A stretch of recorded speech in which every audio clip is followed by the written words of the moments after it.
আর আমরা দুজনও বেরিয়ে পড়লাম নার্সারিতে যাবার উদ্দেশ্যে। আর এদিকে এই মুটির আমাদের বাড়ি মানে ষষ্ঠীতলা থেকে চারুবাবুর মোড় অব্দি আসতে আসতে ওর খিদে পেয়ে গেছে, তার জন্য আবার একটু ফুচকা গিলে নিল। এবার আমরা ঢুকে পড়বো নার্সারিতে। আর তোমরা সকলেই এই নার্সারিটা চেনো, এটা হচ্ছে মানিকেরা নার্সারি। তারপর নার্সারির ভেতরে গিয়ে যেখানে ইনডোর প্ল্যান্ট থাকে সেইখানে চলে গেলাম।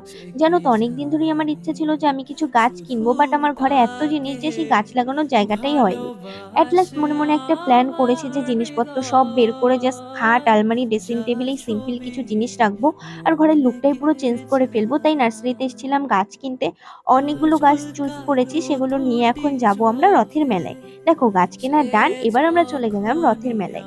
মেলাতে তো অনেক লোকজনই এসছে আর আমরা অনেকটাই লেট করে ফেলেছি, প্রায় 7-8টা বেজে গেছে। 7টা 8টা 7-8টা আবার কি। তারপর আমার মাসি মেসোর সাথে দেখা হলো, মাসি মেসো খাওয়ালো আবার আইসক্রিম, সেটা খেলাম। তারপর আবার আমরা চলে গেলাম রেস্টুরেন্টে। মানে আমাদের পেটে কত ধরে তোমরা একবার জাস্ট ভাবো। সত্যি বলতে আমার এই